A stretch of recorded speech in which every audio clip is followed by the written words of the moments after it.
Hi, today we start a new chapter in quantum mechanics. The chapter is on invariance principles and conservation laws.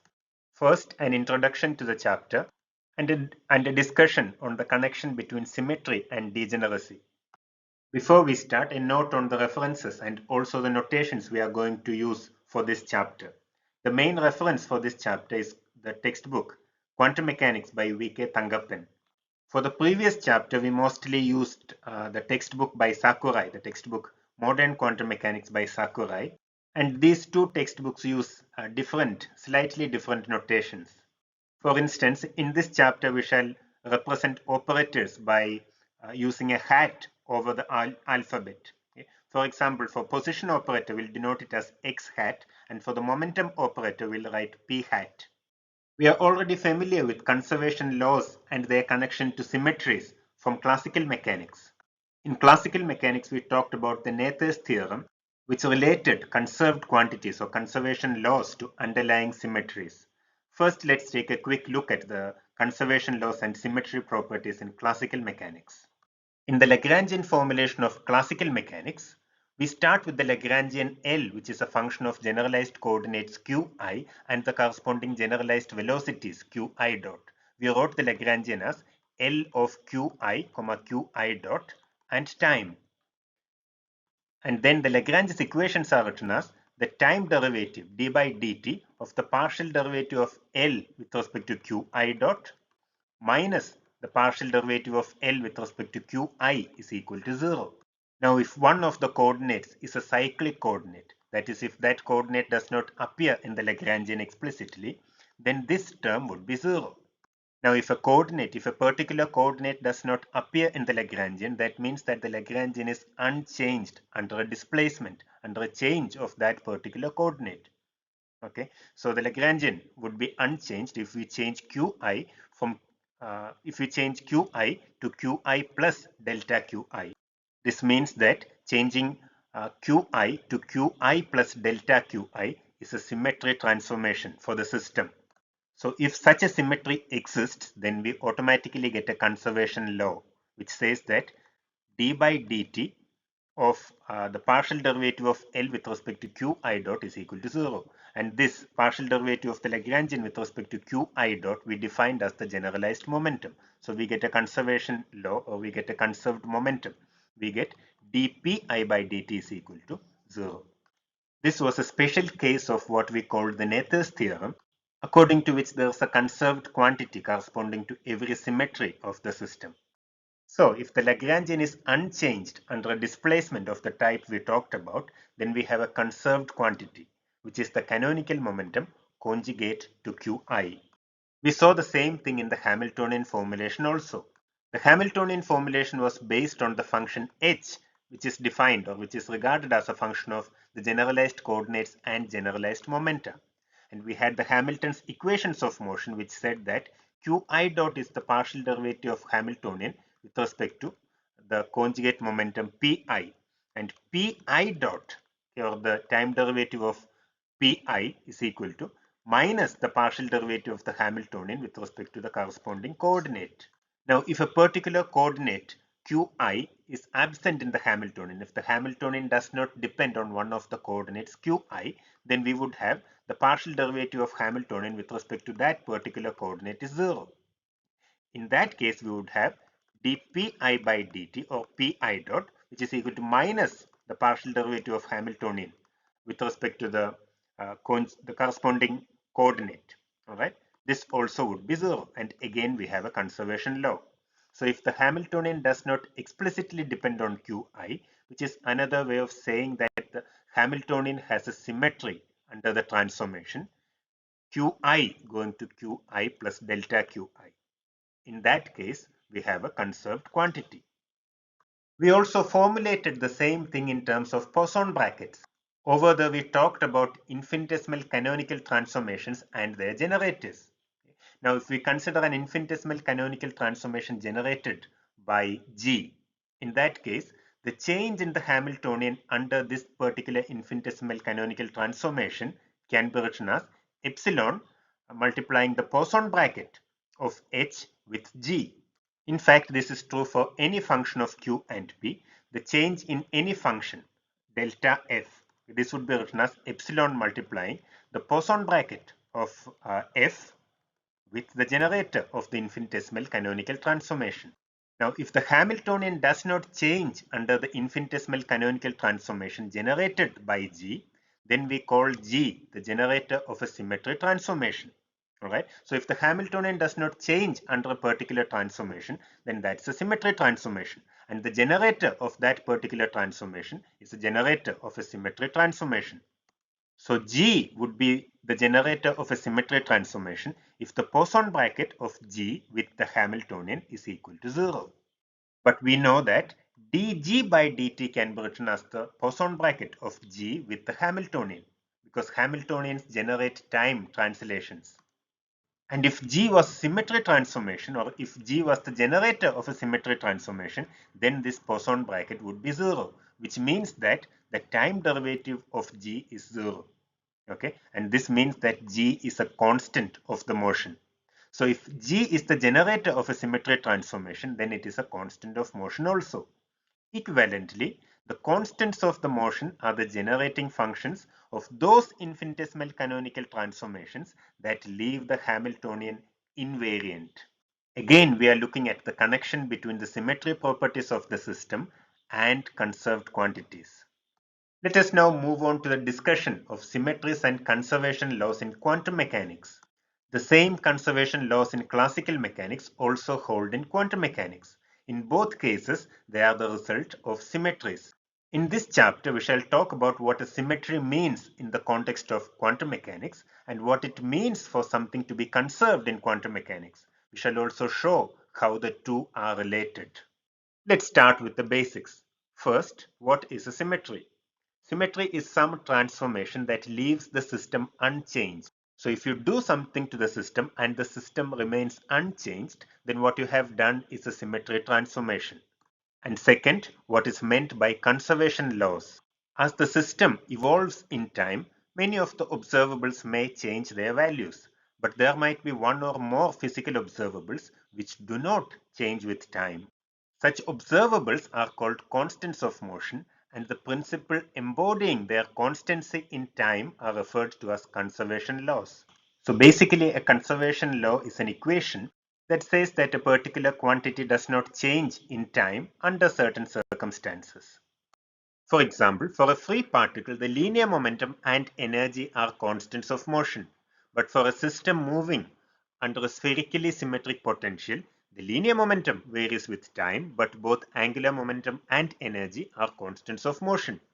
What we are going to see in this chapter is that the constancy of a physical observable actually follows from some symmetry. By symmetry, we mean the invariance of the Hamiltonian of the physical system under a certain operation, under a certain transformation. In fact, every conservation law actually stems from the invariance of the Hamiltonian under a symmetry operation. In other words, corresponding to every conservation law, there exists an underlying symmetry. Among the various symmetries, the geometrical symmetries associated with space and time are of special importance. These are the symmetries arising from the homogeneity of space and time, the isotropy of space, and the invariance of the Hamiltonian under inversions of space and time. By homogeneity of space, we mean the invariance of the Hamiltonian under a space translation. Okay, and homogeneity of time means the invariance of the Hamiltonian under a time translation, whereas isotropy of space means the rotational invariance of the Hamiltonian. These, along with the invariance of the Hamiltonian under inversions of space and time, are called the geometrical symmetries associated with space and time. We shall discuss each of these in detail. There are also other symmetries, but in this chapter, we will confine ourselves to a discussion of the space-time symmetries and the associated conservation laws. This is how we are going to proceed. We shall first establish the general relationship between a conservation law and a symmetry operation, and then we shall go on to discuss each of the symmetry operations in more detail. The connection between symmetries and conservation laws can be seen from the Heisenberg equation of motion. The Heisenberg equation of motion for operator A is given by dA by dt is equal to 1 divided by IH bar, commutator of A with H. You may note that this looks very much like the equations of motion in classical mechanics when written in terms of the Poisson brackets. Now looking at this equation of motion, dA by dt, or the time derivative of observable A, is equal to 0 if A commutes with the Hamiltonian. That is, an observable is a constant of motion if the corresponding operator commutes with the Hamiltonian.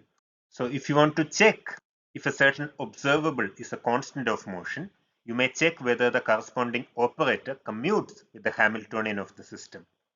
We have already learned that every Hermitian operator generates its own unitary transformation. For example, the Hamiltonian operator is the generator of time translations. The linear momentum operator is the generator of space translations, and the angular momentum operator is the generator of rotations. So in general, corresponding to the Hermitian operator A hat, we can define a unitary operator U A hat. We write this as U A hat of epsilon is equal to exponential minus I epsilon A hat. Now I leave it as an exercise to show that this operator is a unitary operator provided epsilon is real and A is Hermitian. Okay, that is, you have to show that UA dagger UA is equal to UA dagger is equal to the identity operator provided A is Hermitian and epsilon is real. I think we have already done this in one of our previous classes. So this is the general form of a unitary operator or a unitary transformation generated by a Hermitian operator A hat. Now in general, A hat could be a vector operator or a scalar operator. For example, if A is a Hamiltonian, it's a scalar operator, all right? And Hamiltonian is the generator of time translations. So we can write the unitary operator for time translations in this form: UH hat of t is equal to exponential minus I h divided by h bar multiplying t. Okay, here the operator is h divided by h bar, and in place of epsilon we have got the parameter t. Okay, in this notation I should put a hat over all operators. Now if you are talking about space translation in one dimension, okay, in that case we'll have epsilon would be a distance and the operator would be related to the momentum operator, the linear momentum operator, and we know that in that case the unitary operator is written as up hat of epsilon is equal to exponential minus I, will have a distance here multiplying the operator p divided by h bar. So operator p divided by h bar. Okay, we can also write down the unitary operator corresponding to uh, a translation in three-dimensional space. In that case, we can write this as, we'll have the vector operator here. All right, let me write it as up vector of L vector.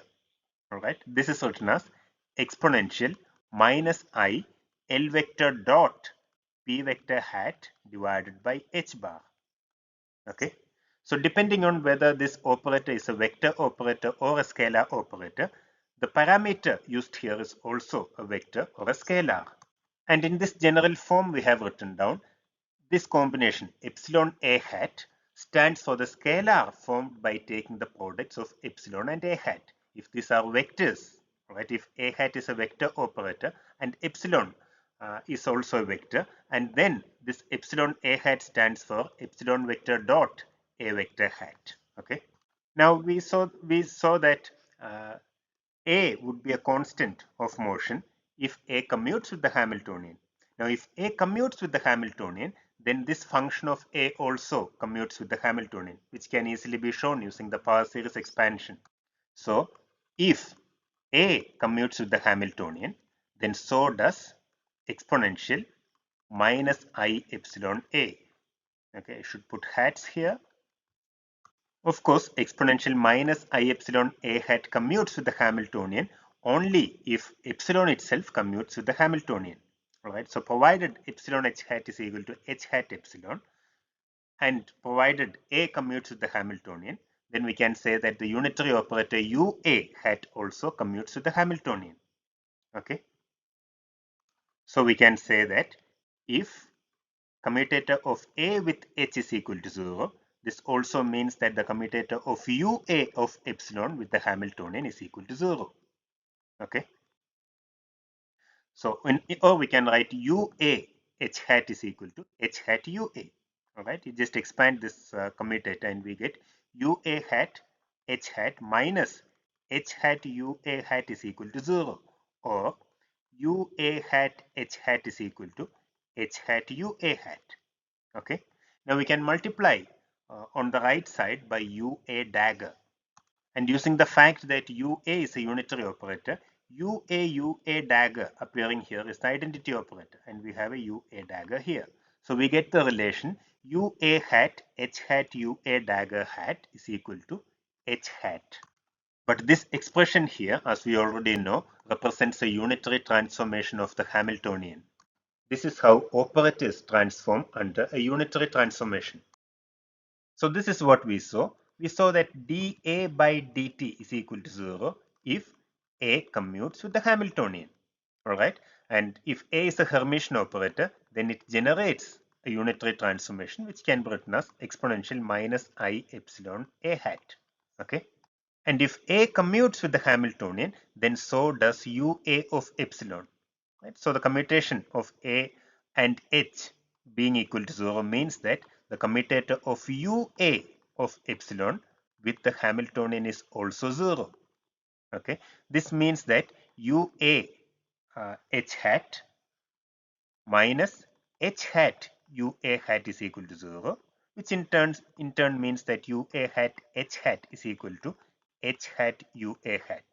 Now we multiply from the right by UA dagger, right, and we can use the unitarity property of this operator. UA dagger has to be equal to the identity operator. So multiplying by UA dagger from the right and using this unitarity property, we get UA H hat UA dagger is equal to H hat. All right. But what is this? This is the transformed Hamiltonian. This is the transformation of the Hamiltonian under the unitary transformation generated by operator A.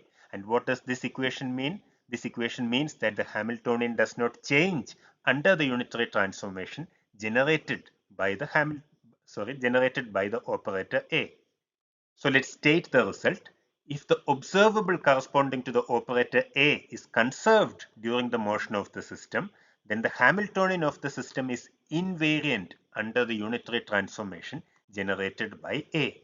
In other words, if A commutes with the Hamiltonian, the unitary transformation generated by A is a symmetry transformation of the system, and A itself is a constant of motion. Again, we are looking at the connection between symmetry and conservation laws. Let me state our conclusion in more explicit terms. So the first point is that if an observable is a constant of motion, then the corresponding operator commutes with the Hamiltonian. The second point is that every Hermitian operator is a generator of a unitary transformation. And if a Hermitian operator commutes with the Hamiltonian, then the unitary transformation generated by that operator leaves the Hamiltonian invariant. Thus, if an observable is a constant of the motion, then it is also a generator of a symmetry transformation. This is what we have seen. The transformations that leave the Hamiltonian invariant are called symmetry transformations. So, a conservation law invariably implies the existence of a symmetry transformation for the system. The converse of this statement is not always true. Okay, that is, the existence of a symmetry does not always imply the existence of a conservation law. Whenever there is a conservation law, there is a symmetry, but whenever there is a symmetry, there need not be a conservation law. We already saw that a symmetry transformation leaves the Hamiltonian invariant.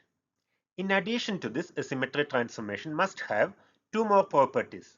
The first one is that it has to preserve the Hermitian nature of an operator. This ensures that observables remain observables under the transformation. We know that observables are represented by Hermitian operators. So if the Hermitian nature of an operator is not preserved, then an observable will not be an observable under the transformation. It won't remain as an observable under the transformation. So we need the Hermitian character of an operator to be preserved. Secondly, a symmetry transformation conserves probabilities.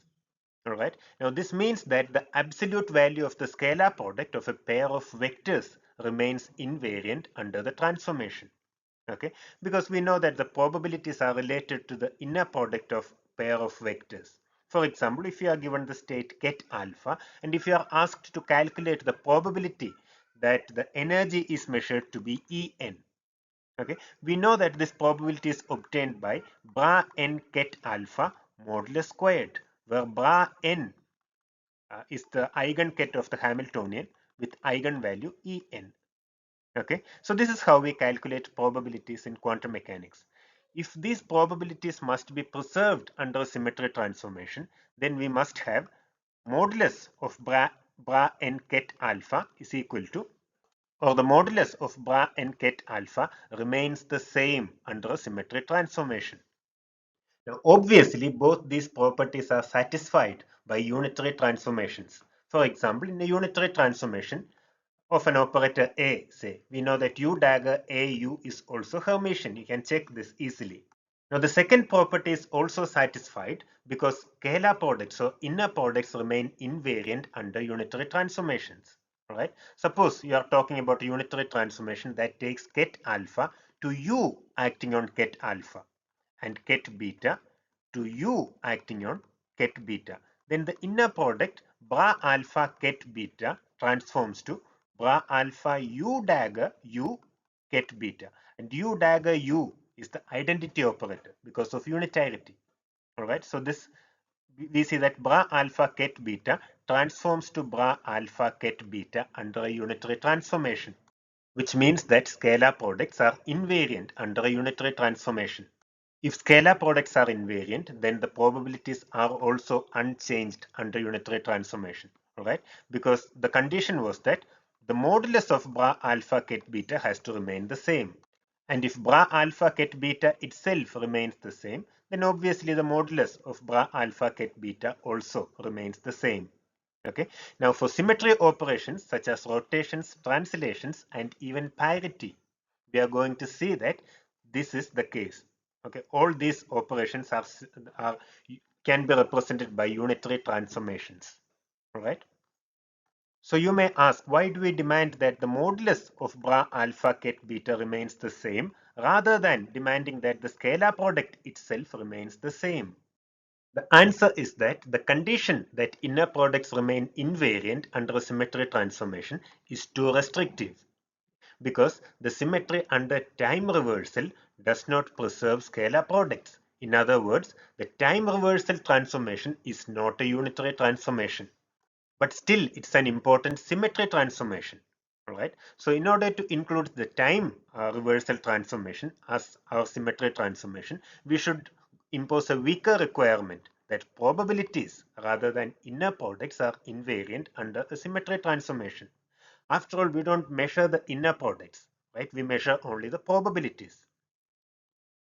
So it's sufficient to demand the weaker condition that the inner products, the modulus of the inner products remains invariant rather than the inner product themselves remain invariant.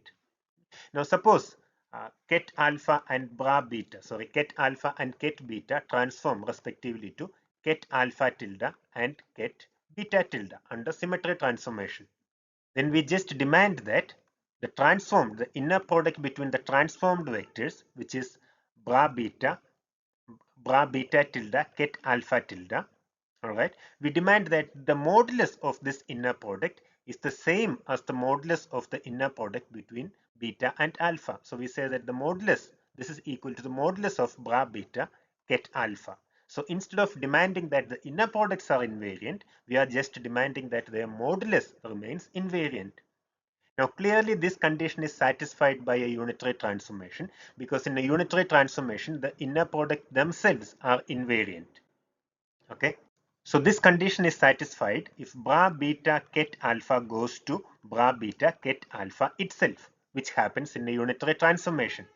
But clearly this condition is satisfied also if bra beta ket alpha transforms to bra beta ket alpha star. So if the inner product transforms under a symmetry transformation to its own complex conjugate, even in this case, the modulus of the inner product remains the same. Why is that? Because the modulus of a complex number, modulus z star, is the same as the modulus of its complex conjugate. Right? The modulus of a complex number is the same as the modulus of its complex conjugate. So if you want the modulus to be preserved, you can also consider the transformation which will take the inner products to the complex conjugate of itself. Such transformations under which an inner product bra beta ket alpha transforms to its complex conjugate. Okay, these are called anti-unitary transformations. So both the properties that we discussed, ST1 and ST2, imply that the symmetry transformation could be either unitary or anti-unitary. We already saw that if a symmetry transformation is a unitary transformation, then corresponding to that we can find a conserved quantity, because these unitary transformations are generated by Hermitian operators which represent some observable. But the symmetry transformations corresponding to anti-unitary transformations do not lead to any conservation laws. The reason is that they cannot be associated with Hermitian operators as we did for unitary operators. This is the reason why we said that every symmetry transformation does not lead to a conservation law. Only symmetry transformations which are also unitary transformations lead to conservation laws. But the converse is always true. Whenever there is a conservation law, you can always associate it with some symmetry transformation. But whenever there is a symmetry transformation, you cannot associate it with a conserved quantity or a conservation law. The only example that we are going to see for this is the time reversal symmetry. So corresponding to the time reversal symmetry, there is no conserved quantity, there is no conservation law. But still such transformations are important. The time reversal symmetry itself is a very important symmetry. Among the space-time symmetries that we are going to discuss, the time reversal transformation is the only one associated with an anti-unitary operator. The other four symmetries correspond to unitary transformations. We shall discuss more regarding the properties of anti-unitary transformations when we discuss the time reversal symmetry.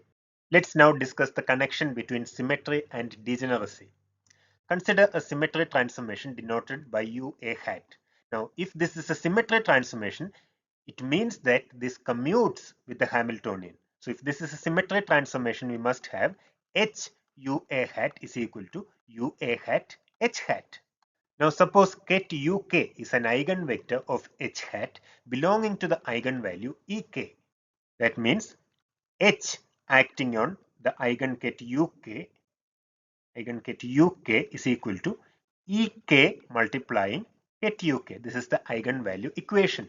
Now let's check the action, the effect of this Hamiltonian operator on the state UA hat acting on ket uk.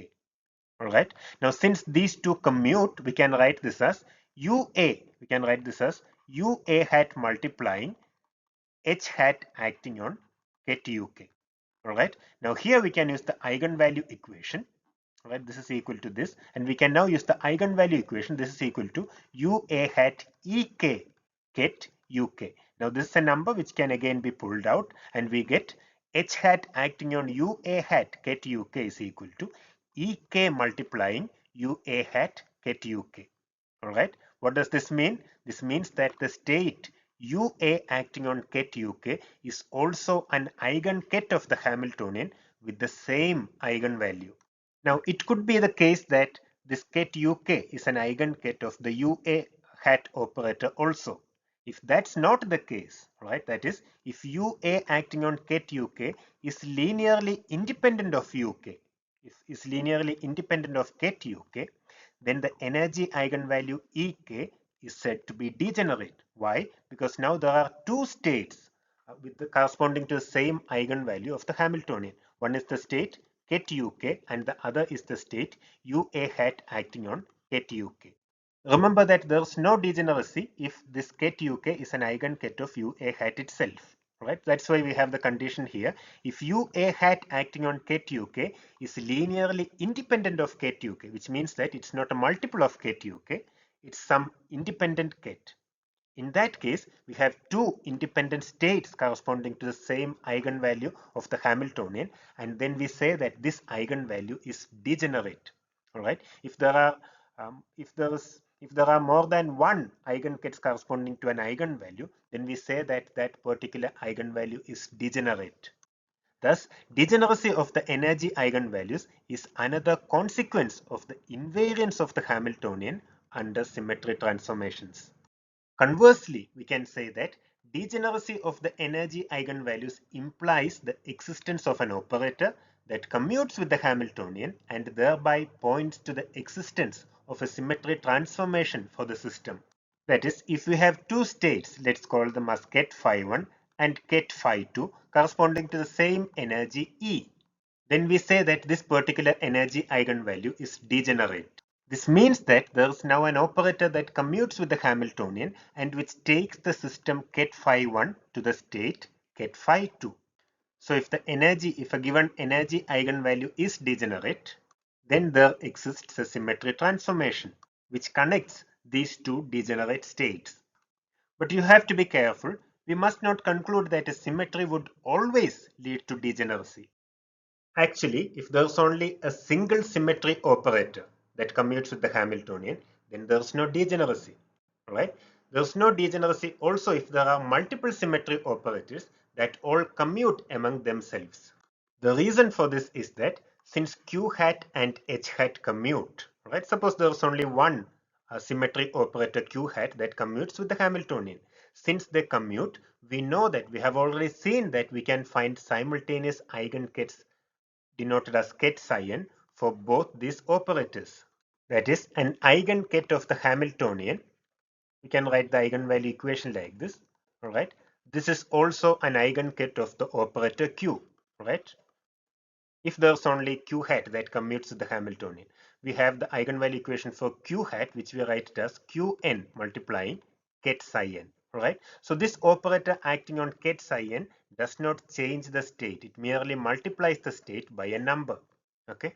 So this is the case where there is a symmetry in the sense that H hat commutes with the Hamiltonian, but there's no degeneracy.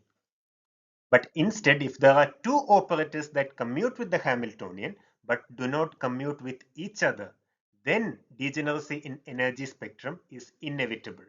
We can see this easily. Consider two operators Q hat and lambda hat, both of which commute with the Hamiltonian but do not commute with each other. That is, we have got the commutator of Q hat with the Hamiltonian is 0. The commutator of lambda hat with the Hamiltonian is also 0, but the commutator of Q hat and lambda hat is not equal to 0. Alright. So this is the situation. We have got two operators Q hat and lambda hat which commute with the Hamiltonian, but they don't commute between them. Alright. So we have got the Hamiltonian, the commutator of Hamiltonian with Q is equal to 0. The commutator of Hamiltonian with lambda is also equal to 0, but the commutator of Q with lambda is not equal to 0. Alright. Now since Q and lambda do not commute, we know that there cannot exist a complete set of simultaneous eigenstates of all three operators Q hat, lambda hat and H. There may be some common eigenkets, but not all eigenkets are going to be common eigenkets of Q, lambda and H. Now let's consider a state ket psi, which is a common eigenket of Q hat and H hat. So it satisfies the eigenvalue equation. H hat acting on ket psi is equal to E multiplying ket psi. Q hat acting on ket psi is equal to the eigenvalue Q multiplying ket psi. Now we know that all such vectors or all such states cannot also be at the same time an eigenket of the operator lambda. So let's consider such a state which is not an eigenket of operator lambda, which means that lambda acting on ket psi takes us to a new state which is independent of ket psi, which we can write it as ket g. So the operator lambda acting on ket psi has given us a state ket g, which is independent, which is linearly independent of ket psi. All right. But since H and lambda commute, right, this state is an eigenket of the Hamiltonian also, right? Because H and lambda commute. This can be seen easily.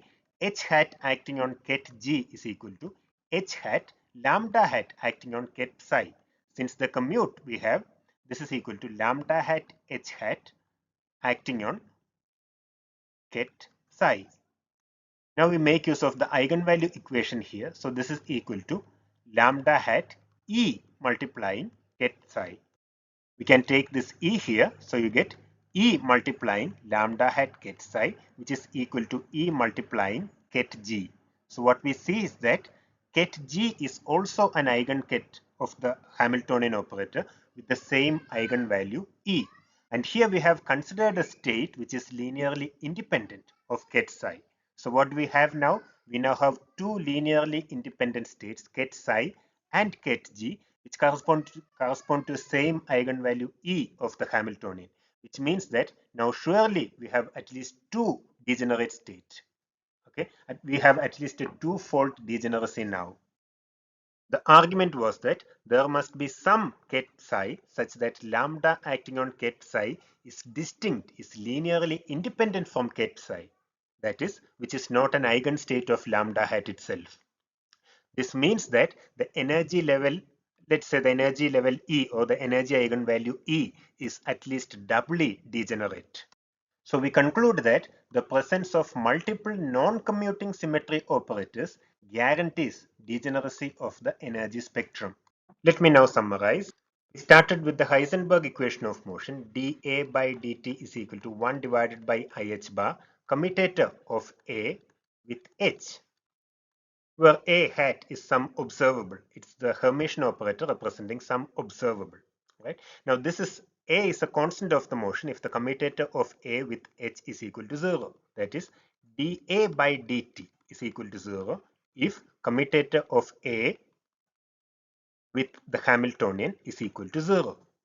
We know that every Hermitian operator is also a generator of some unitary transformation. So this Hermitian operator A also generates a unitary transformation, which we can write as UA hat of epsilon is equal to exponential minus I epsilon A hat. We know how operators change under unitary transformations. For example, we know that the Hamiltonian would change like this. Let's say that the transformed Hamiltonian is equal to exponential. Let me write it like this, right? This is UA dagger of epsilon, UA dagger, H hat, UA. But if A and H commute, H and UA also commute. So we can write this as UA dagger of epsilon, UA hat, H. Alright, because H and UA commute with A if A and H commute. Alright, so using the unitarity, this is equal to the identity operator, and you get that transformed Hamiltonian is equal to the Hamiltonian that we started with, which means that the Hamiltonian is invariant under this transformation if A is a conserved quantity. And if the Hamiltonian is invariant under a particular transformation, we call this transformation a symmetry transformation. What we see here is that whenever there is a conservation law, there is also an underlying symmetry. A conservation law can always be traced back to some underlying symmetry. We said that the converse is not true. Every symmetry does not lead to a conservation law. For example, the time reversal symmetry is not a unitary transformation, as we already saw. Rather, it's a non-unitary transformation, and we cannot associate a Hermitian operator with that particular transformation. So there's no conserved quantity. There's no conserved quantity associated with time reversal symmetry, which means that symmetries do not necessarily lead to conserved quantities, but conservation laws always point to the existence of some underlying symmetry. Then we discussed the connection between symmetry and degeneracy. Over there, we saw that the existence of degeneracy points to some symmetry transformation of the system. But again, every symmetry does not lead to the existence of degeneracy. Degeneracies are guaranteed if there are multiple symmetries, that is, if there are multiple operators that commute with the Hamiltonian, which also in such a way that these operators do not commute among themselves. So if we have two operators q hat and lambda hat such that both of them commute with the Hamiltonian but do not commute between them, right? Suppose this q hat and lambda hat do not commute between them, but they commute with the Hamiltonian. In this case, we showed that there is at least a twofold degeneracy. With that, I shall conclude this class. In the next class, we shall continue with space-time symmetries. Thank you.